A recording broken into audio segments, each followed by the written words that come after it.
The handstand is the foundational shape of all gymnastics. Gymnasts do handstands and move through handstands in every gymnastics event.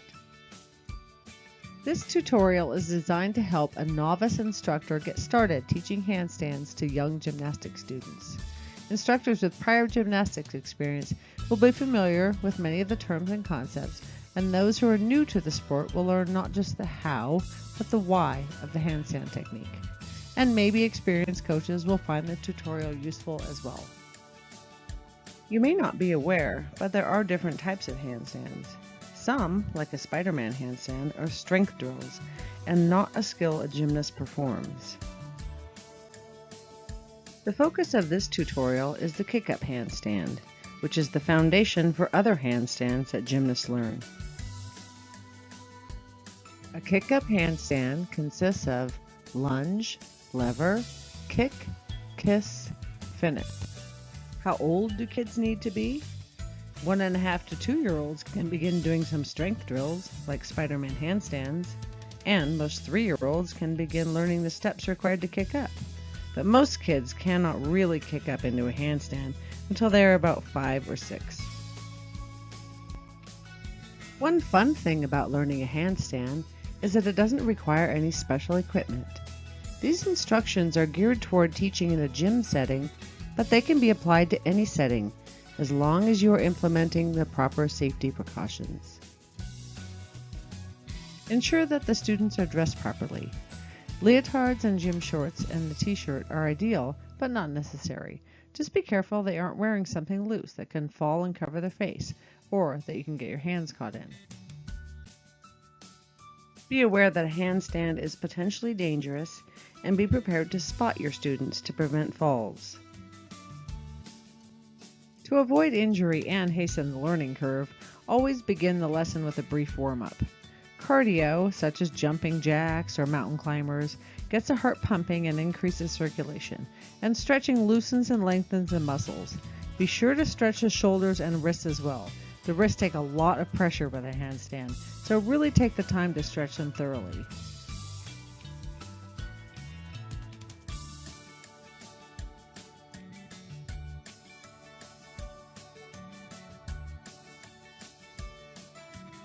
A handstand starts and finishes in a lunge, so take the time to shape the lunge correctly. The most common problem with lunges are foot placement, knee bend, hip twist, bent arms, and arched back.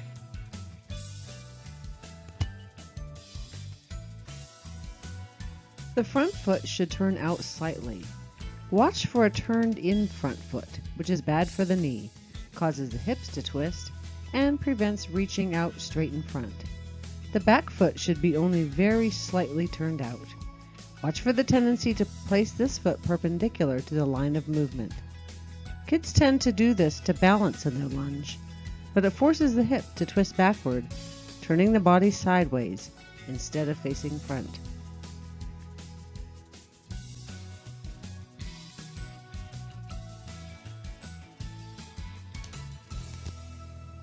Watch for the tendency to cross the back foot behind the front foot, which is unstable and causes the hip to twist backward. A good tool for correcting and preventing foot placement problems is to have the child lunge on a line. A line gives visual feedback, allowing kids to see for themselves what you are talking about. Students have difficulty remembering to bend their front leg while keeping the back leg straight. They need a bent leg in front so they have something to kick off the ground with. The front leg acts like a spring. Pushing from bent to straight is what launches the body toward inversion. A straight leg has no spring. Hip twist comes from improper foot placement. Students tend to place the back foot at an angle that pushes the hip back, and usually the shoulders twist with them. A good way to correct this is to have the student step into a lunge from first position, so their shoulders and hips stay square and front-facing. Check for straight arms in the lunge. Arms that are not straight and tight are not ready to bear the entire body weight, increasing the risk of collapse. Students tend to stand up too tall in their lunge position, which causes the back to arch, increasing the chance that the handstand will be arched instead of straight. Instead, lean forward slightly, creating a straight line from the back foot to the hands. It's easier to hit a straight handstand if you begin in a straight line. The next step is the lever. This is where that straight line created in the lunge tips forward on its axis. This movement is known by many names. Lever, teeter-totter, and water pump all describe movements made by a lever on a fulcrum. Think of the hips as the fulcrum or axis. Tick-tock is more like a pendulum, which is useful for students who cannot yet lift their back leg off the ground in a lever without falling over. This is a very difficult movement for young students, and it's especially hard to do keeping an open shoulder position, where the arms stay over the ears. Inevitably, the arms fall away from the ears, creating a closed shoulder or broken lunge position. Make a game of keeping the ears covered. A mental image, such as their ears turning into donkey ears, encourages young students to work hard, but keeps it playful. Going down in the lever is the easy part. Getting up is very difficult. Students fall forward and don't have the strength or balance to get back up into their lunge. This is an important part of the handstand process, because the better they are at this, the better they will be at coming back into a lunge position after a handstand, and thereby finishing the handstand correctly. Getting a solid teeter-totter takes a long time, and it's something that will need to be revisited frequently. So don't expect a student to be able to do this before progressing into kicking up into a handstand. Make this difficult skill as fun as you can by playing as many silly games as you can think of. The next step is to add the hop. Once students get the basic idea of lunge and lever, they are ready to hop. It's the standing leg that hops, while trying to keep the back leg in the air, high and straight with a pointed toe. During the hopping phase is the best time to make students aware of their hand position. Have them create a triangle shape with their hands as they hit the floor. Give them a felt triangle cutout to practice framing. Pay close attention to turned out hands and correct this bad habit early. A handstand is the beginning of tumbling skills.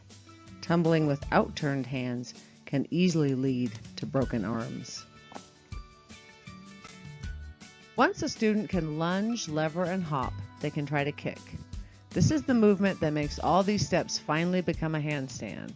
The standing leg, which is the lunging leg that has been acting as a spring, is going to quickly straighten and reach for the back leg, which is now straight and pointed to the sky.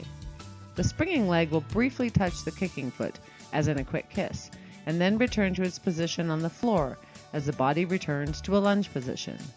A couple of things to watch for in this step is the tendency for the kicking leg to lower to kiss the springing leg instead of them meeting at the top of the handstand. The other thing is the tendency to switch feet in midair and land in the opposite lunge as the starting lunge. Finally, the handstand needs to finish in a lunge. The starting and finishing position should look the same. It can help to give the students dots or some other prop to mark where their feet should go.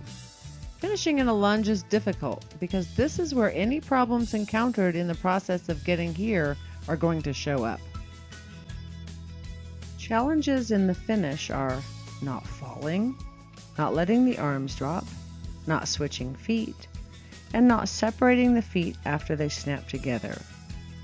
A good finish is landing in the starting lunge with the arms still kept in position by the ears in that open shoulder position. Especially for younger students, one of the difficulties in learning a kick-up handstand can be determining foot dominance. Sometimes students are struggling more than necessary learning the initial steps because they are not lunging with their dominant foot forward. Take the time to determine foot dominance. It can make the rest of the process much easier. If it seems like this tutorial is heavily focused on lunging technique and light on the kicking up part, that's because the beginning and end of a skill are the most important parts.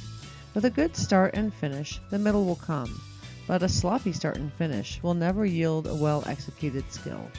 In fact, teaching the proper starting and finishing position in every skill in gymnastics is key to learning proper technique and form.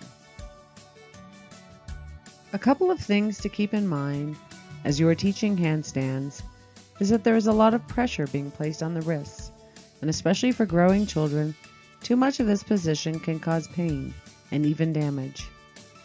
Only hold a handstand for a short period of time. Put most of the effort into the process of kicking up and coming down. 10 kick-ups are more beneficial than a 10-second hold. Thanks for watching. Be safe and have fun.